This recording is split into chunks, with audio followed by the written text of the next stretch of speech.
Bonjour, c'est une sorte de conclusion pour ce Terra Incognita. Terra Incognita qui a commencé dans la neige, qui se termine par un petit matin très très doux du mois de décembre en Catalogne. Et je pense que c'est un peu à l'image de tout ce Terra Incognita.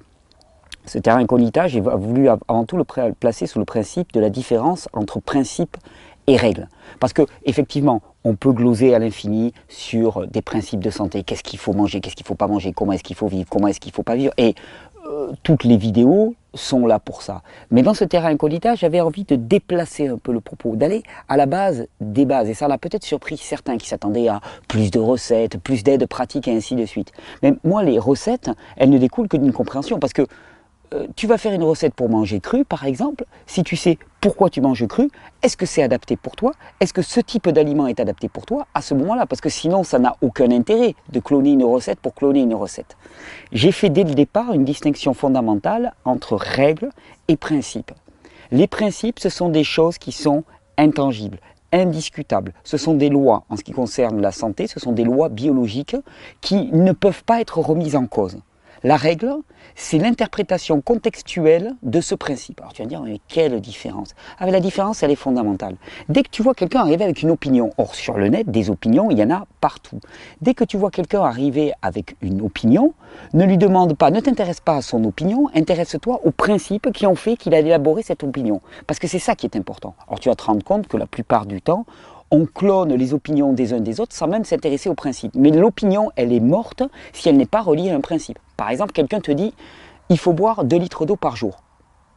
Ok, si tu ne connais pas la loi de dilution dans le corps, comment fonctionne l'équilibre entre sodium et potassium au niveau du sang, comment fonctionne l'organisme d'un individu qui est fatigué, cette allégation de « il faut boire 2 litres d'eau par jour » est complètement infondée. Effectivement, pour des personnes qui vont être en surpoids pléthorique avec un métabolisme très élevé, qui ont un blocage émonctoriel, qui ont besoin de beaucoup uriner pour éliminer, à ce moment-là, peut-être que boire 2 litres d'eau va être intéressant. Pour d'autres qui sont épuisés, fatigués, frileux, au contraire, ça va être catastrophique. Et puis, quelle saison? Est-ce qu'on est en été? Est-ce qu'on est en hiver? Il y a une grosse différence. De la même manière, on me demande souvent, ouais, par exemple, est-ce que tel fruit est bon?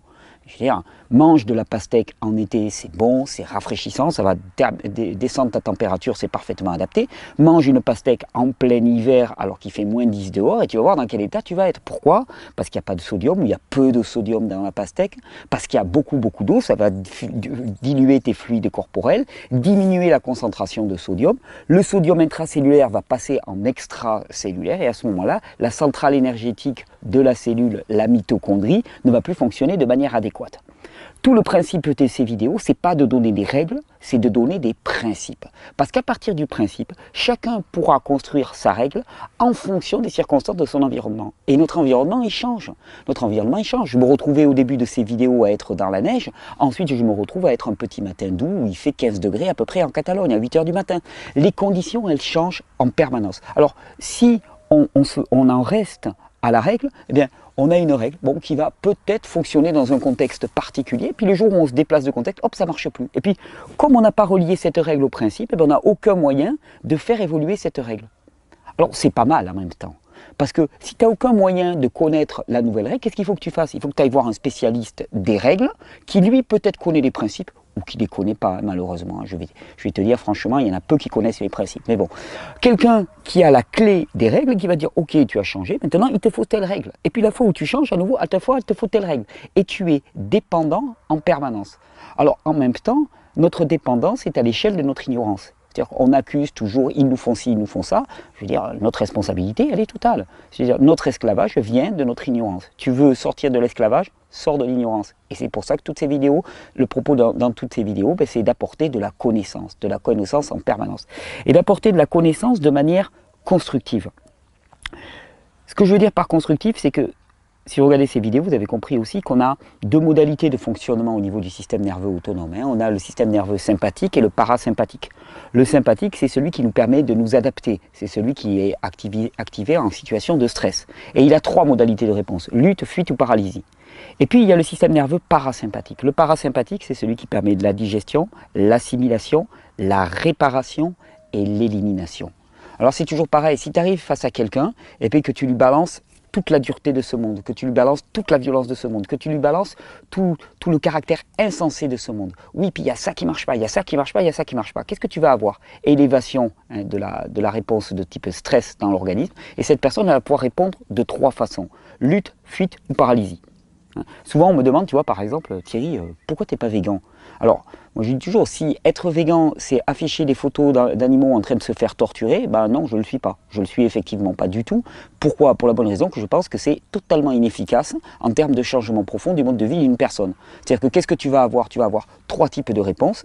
Lutte, c'est-à-dire la personne, tu lui montres ses images, elle va dire ouais, et toi, et ainsi de suite. Fuite, culpabilité, la personne elle se renferme sur elle-même, ou paralysie, bloquée. On ne sait plus quoi dire et ainsi de suite. Et ça, c'est valable dans tous les domaines. C'est-à-dire, ce n'est pas en agressant le monde, ce n'est pas en affichant le désespoir de ce monde, ce n'est pas en affichant la dégénérescence de ce monde qu'on va arriver à une amélioration quelconque. Pourquoi? Parce que l'individu ne fonctionne pas comme ça. Il faut être en parasympathicotomie pour assimiler, pour transformer, pour digérer, pour éliminer et pour réparer. Et ça, on l'a oublié.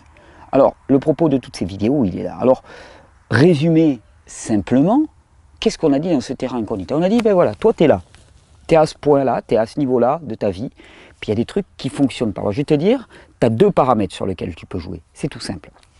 Premièrement, c'est ton système nerveux. Pourquoi? Parce que ton système nerveux, c'est lui qui va réguler la vitesse à laquelle tu vas interagir avec ton environnement. Alors, regarde, je t'explique. Si tu es épuisé, d'accord? On te met dans un contexte dans lequel tu vas pouvoir te nourrir. Alors te nourrir au sens le plus large du terme. Je parle bien de nourriture para comer, la nourriture comestible on va dire, puis la nourriture relationnelle, la nourriture émotionnelle, la nourriture spirituelle que tu vas pouvoir recevoir. On te place dans un environnement dans lequel tu as une meilleure nourriture que tu avais précédemment. Ben, qu'est-ce qui se passe?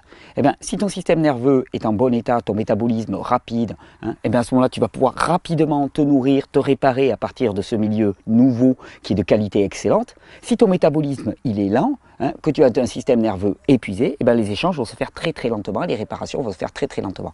C'est toujours le facteur limitant. C'est l'épuisement de notre système nerveux. C'est pour ça que quand j'ai donné ces conférences à Lyon et à Carcassonne, par exemple, j'ai dit, vous m'attendez sur la nourriture, vous pensez que je vais vous parler de nourriture, je ne vais pas vous parler de nourriture, je vais vous parler d'épuisement du système nerveux. Parce que c'est clair qu'on nous balade en permanence. Et puis de plus en plus, la nourriture est devenue hype, c'est à la mode.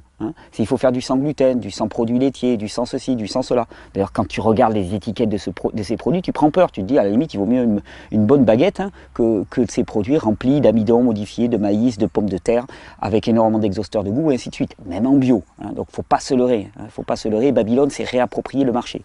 Mais bon, tu as cette hyper-focalisation qui est faite sur la nourriture, et à côté de ça, on ne voit pas que tu auras beau avoir la meilleure nourriture du monde, si tu es complètement épuisé, ta capacité à te nourrir, à assimiler, à digérer cette nourriture, elle est relativement limitée. Et c'est pour ça que je trouve que toutes les démarches qui ne parlent que d'alimentation sont extrêmement limitées et laissent de côté une bonne part de la population. Pourquoi? Parce qu'on ignore ce facteur d'épuisement du système nerveux. Et alors, c'est simple, pourquoi est-ce qu'on l'ignore? Parce que ça risque de remettre en cause pas mal de choses. Terra Incognita, ça s'appelait jeûner à ce monde. Bah ouais, parce que qu'est-ce qui favorise la réparation du système nerveux? Le repos, la relaxation, le soleil, le massage, le groupe, la sécurité du groupe, le contact avec les éléments naturels. Voilà, je crois qu'on a un petit peu le sommeil, bien sûr.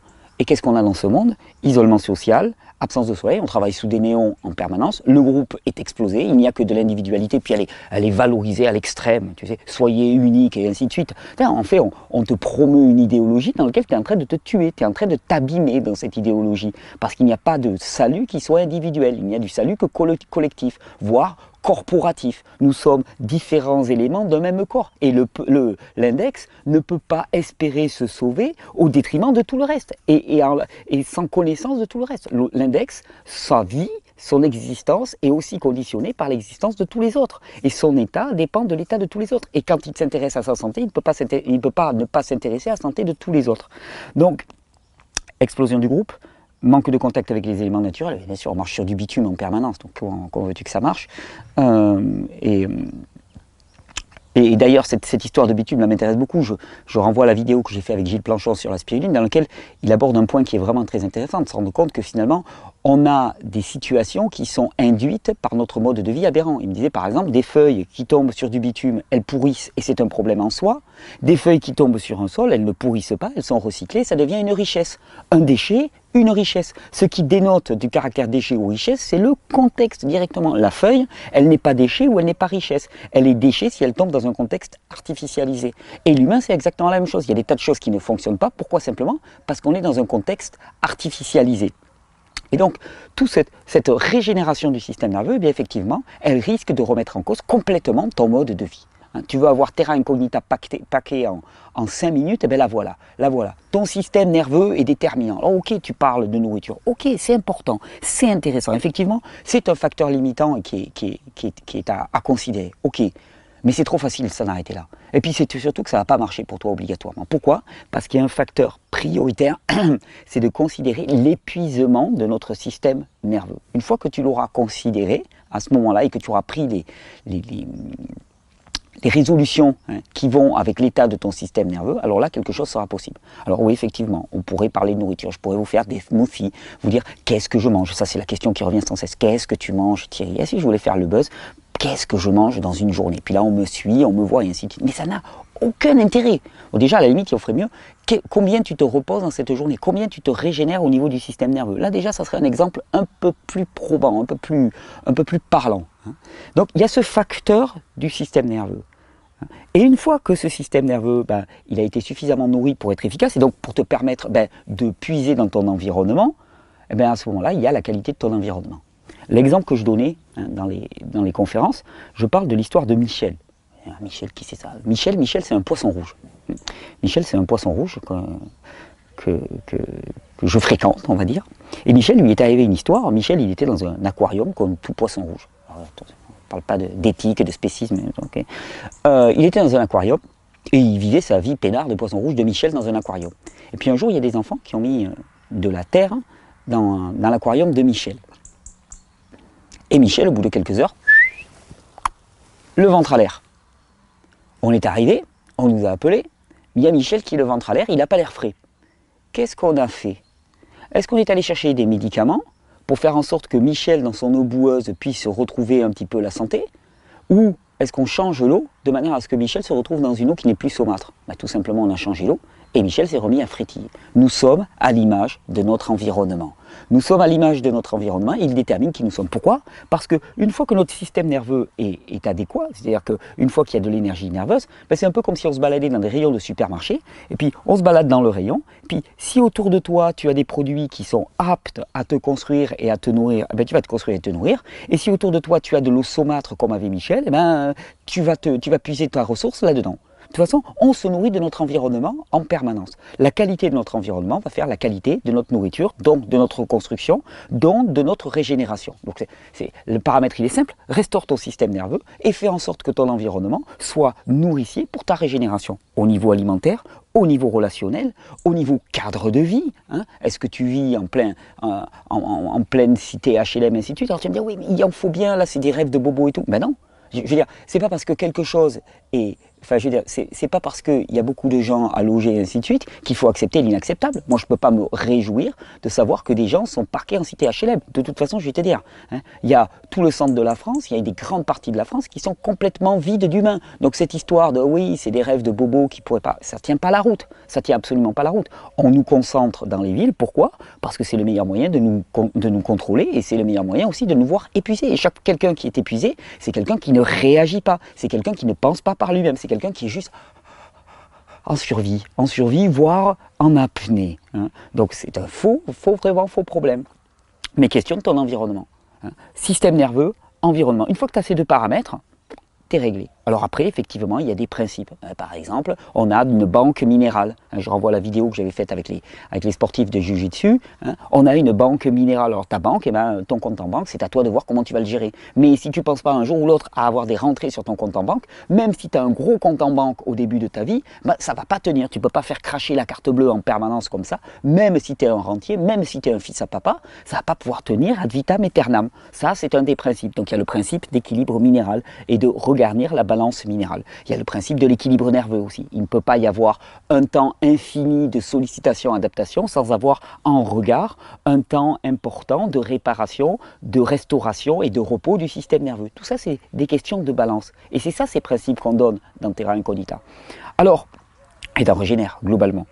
Alors, si on voulait pacter ce Terra Incognita en quelques mots, ben, ça serait ça. Ça serait ton système nerveux détermine la vitesse à laquelle tu vas te nourrir de ton environnement. Si tu as un environnement toxique, eh bien, tu vas te construire à partir de ces éléments toxiques. Si d'un seul coup tu changes d'environnement, que tu te mets dans un environnement atoxique, voire un environnement propice à la régénération, alors à ce moment-là, ben, tu vas pouvoir te reconstruire. Sauf que ce qui va être déterminant, c'est la force de ton système nerveux. C'est pour ça que tu vas en voir certains, ils te disent « Waouh, j'ai changé toute mon alimentation, au bout de 3 semaines, ma vie a changé. » Puis tu as les autres qui disent « Ouais, mais moi ça fait 8 mois. » Et rien n'a changé. Ouais, pourquoi? Parce que tu es épuisé. Alors effectivement, tu as changé ton alimentation. Mais là, actuellement, l'important n'est pas d'avoir une recette supplémentaire de smoothie ou de jus. L'important, c'est de comprendre l'urgence qu'il y a à changer de mode de vie pour réparer ton système nerveux. Et globalement, c'est ça le message. Écoute, c'est simple.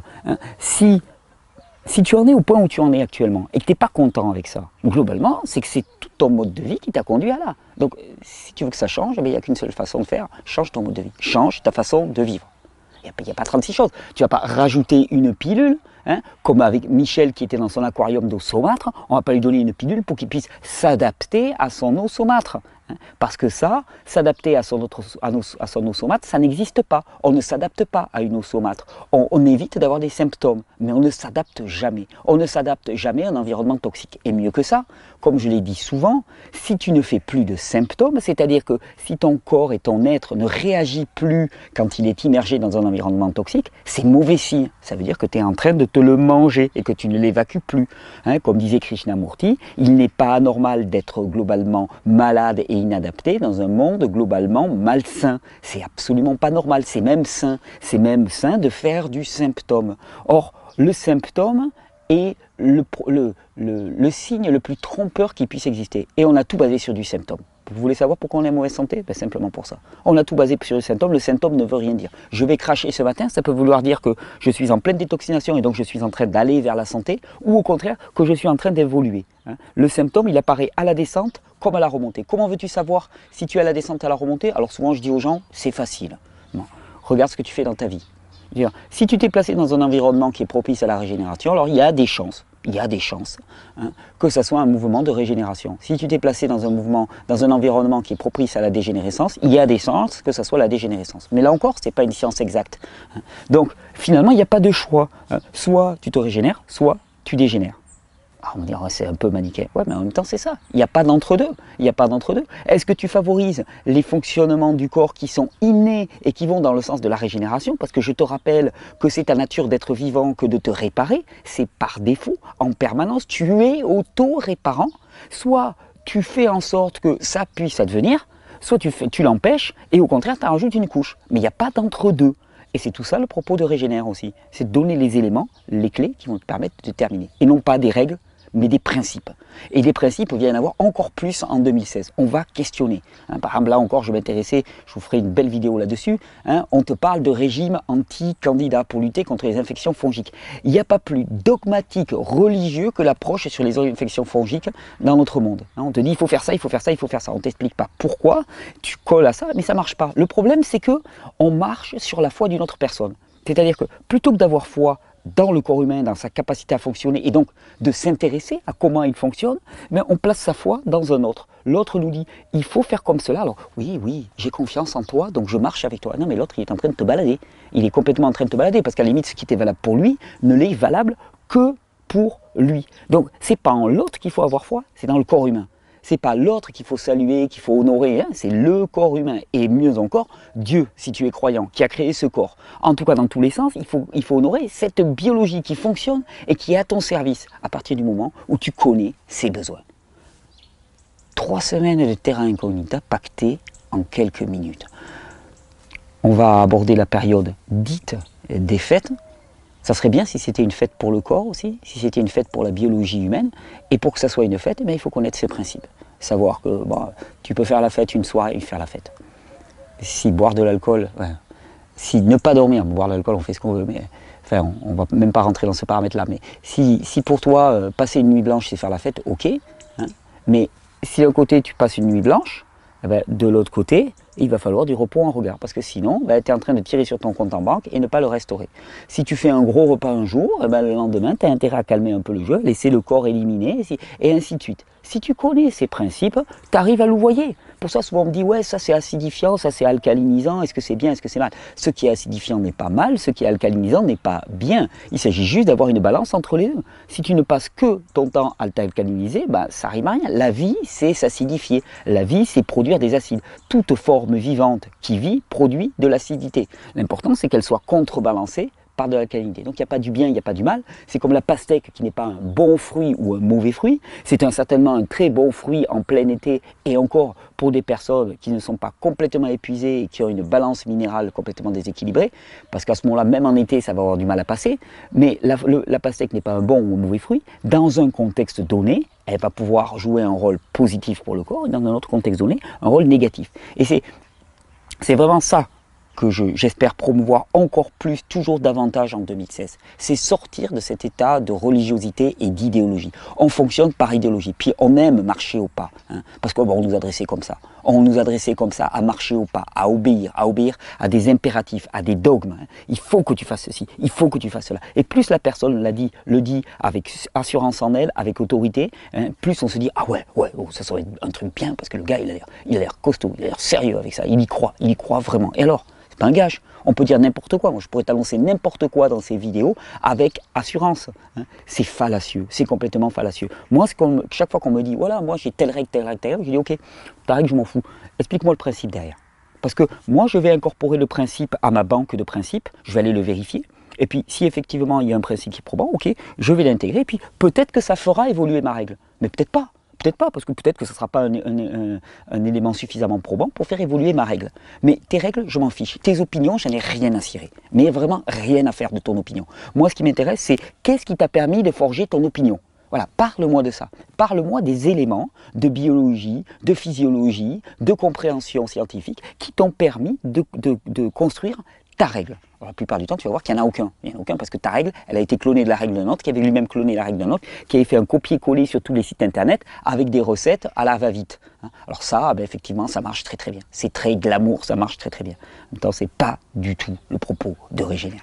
Alors, je ne vous souhaite rien pour cette fin d'année, surtout pour la nouvelle année qui commence. Je ne vous souhaite rien parce que souhaiter, ça laisse croire qu'il y a une forme d'arbitraire et d'aléatoire. Je ne vous souhaite rien.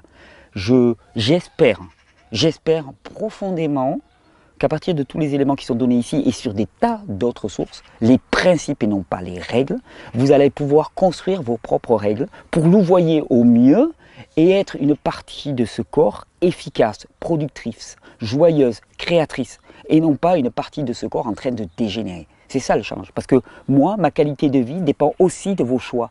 Ma qualité de vie, ma santé dépend aussi de vos choix et de comment vous allez vous comporter avec vous-même. On est totalement interdépendants. On n'en fera pas l'économie. Nous sommes plusieurs éléments d'un même corps et le corps, il avance tous ensemble. Il n'y a pas de salut individuel. Alors, j'espère vraiment que vous allez faire les choix adéquats. J'espère vraiment que vous allez pouvoir tirer parti de tous ces enseignements, de tout ce qui a été partagé en 2015. Moi, je vais me faire là 2 semaines et quelques de pause de vidéos. Il y a beaucoup de matériaux dans ce terrain incognita. Il y a d'autant plus de matériaux qu'à la fin de cette vidéo, là dans quelques minutes, vous allez voir, il y a 2 vidéos bonus qui étaient prévues pour terrain incognita, puis que j'ai pas diffusé, qu'on a tourné là en fin de semaine, puis que j'ai pas diffusé. 2 vidéos excellentes. L'une avec une recette pour augmenter son métabolisme et sa chaleur corporelle. Vous allez voir, qui n'est pas tout à fait ce qui était prévu au départ, c'est plutôt sympa avec l'intervention de Mariano. Et puis une vidéo que j'ai tournée avec mon ami Jean-Philippe Carrère, très intéressante aussi, sur la pollution électromagnétique, où il donne des éléments qu'il n'avait jamais donnés jusque-là et qui sont assez édifiants, en lien à la fin de la vidéo. Au niveau des annonces aussi, on va faire des stages en 2016, moins qu'en 2015. On a d'autres projets à développer avec Régénère, dont vous entendrez parler au fur et à mesure. Mais il va y avoir quand même des stages. Il y en aura 4 de 1 semaine. Et puis je vais commencer par un stage de 3 jours à Paris. Ça se passe le 15, 16, 17 février ou le 14, 15, 16. Je ne sais jamais trop. C'est vendredi, samedi, dimanche, hein, aux alentours de mi-février. Ça se passe à Paris. Ça se passe toujours au même endroit pour ceux qui étaient déjà venus, chez Claude, dans le centre de Paris. rue des Rosiers, qui nous fait la gentillesse de nous accueillir dans sa très grande salle. 3 jours pour changer de vie, 3 jours pour donner les éléments majeurs de principe qui vont nous permettre chacun d'élaborer nos propres règles. Les inscriptions vont être en ligne à partir du 1er janvier. Alors je vous préviens, ça part toujours très vite. Les places sont limitées par la taille de la salle. Donc à partir du 1er janvier, vraiment je vous enjoins à aller sur le site. Je crois même que ça sera annoncé avant et peut-être que les bulletins d'inscription seront avant.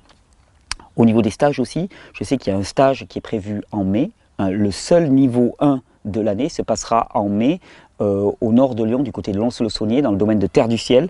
Là aussi, ça sera du 8 au 14 mai, je crois, et les inscriptions seront indiquées sur le site dans la page stage et conférences. Il y aura le niveau 2 qui se passera dans le même endroit courant septembre, mi-septembre à peu près 2016. Et puis pour la Toussaint 2016, alors là on se retrouvera en Catalogne, sur mes terres, pour faire des stages de type 6 jours pour changer de vie qui ont beaucoup plu cette année avec un mélange de pratique et de théorie. Ça sera pour Toussaint 2016, ça on l'annoncera un petit peu plus tard. Donc Paris, 3 jours pour changer de vie, mi-février. En plus mi-février ça tombe bien, ça sera les 5 ans de l'aventure Vivre Cru Régénère. On a déjà quelques idées de ce qu'on prévoit pour fêter ces 5 ans. Ça va venir, ça va s'affiner de plus en plus, mais je vous promets une belle fête pour ces 5 ans. Et donc ce stage de 3 jours qui pour moi est le plus beau cadeau qu'on puisse s'offrir. Non pas parce que c'est moi qui le donne, mais parce que s'offrir de la connaissance ou offrir de la connaissance, c'est vraiment un cadeau d'émancipation. Alors je ne dis pas ça par rapport à ma formation, je dis par rapport à toutes les formations tout azimut. Alors les formations des gens qui ne donnent pas des règles mais des principes, c'est-à-dire qui partagent les principes. Parce que quelque part, te donner la règle, c'est te donner le produit fini.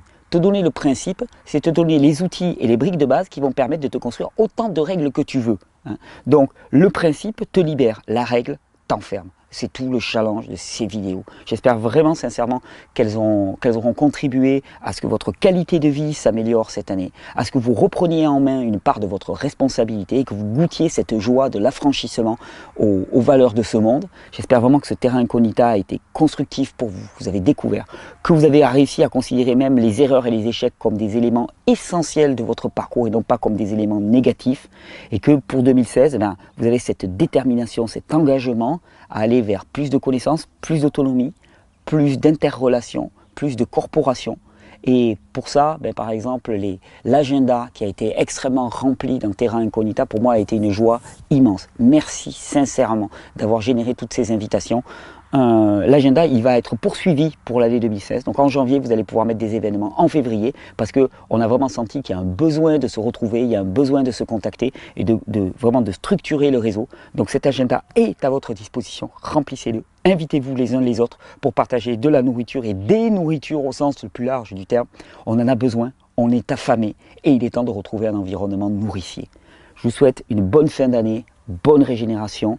Merci de nous avoir accompagnés sur tout ce terrain incognita. Juste en suivant les 2 vidéos bonus. Bonne régénération. On se retrouve pour le début janvier pour ceux non souhaités une bonne année et de reprendre de plus belle cette aventure en terrain incognita qui ne cesse jamais. Bonne régénération. Et maintenant je rajoute du gingembre. Mon Dieu. Et maintenant regarde, de quoi avoir une pâte, tu vas voir ça. Ouais, on peut faire avec des jardins et des élastiques. Tiens, voilà. Regarde ce qu'il y avait. Et tu crois pas que tu exagères un petit peu? Mais attends, mais ça te donne la monomanie. On ne peut plus faire un jus tranquille en pleine campagne. C'est mon boulot. Il y a Jean-Philippe Carrère qui te débarque de je sais pas où. Mais ouais, mais regarde, tu vois, tu crois être à la terre, tu crois être en sécurité, puis tu as une rallonge ou l'installation qui n'est pas à la terre. Et voilà. Et donc tu es irradié. Voilà.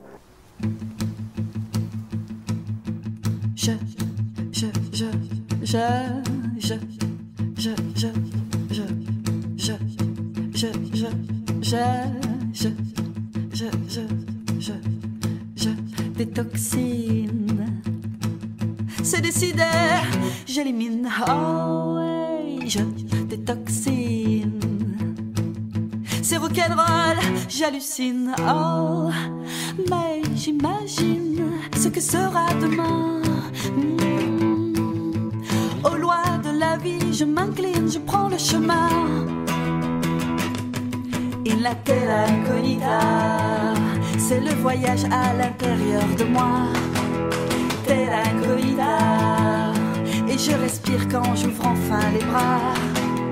Terra incognita, c'est tout ce poids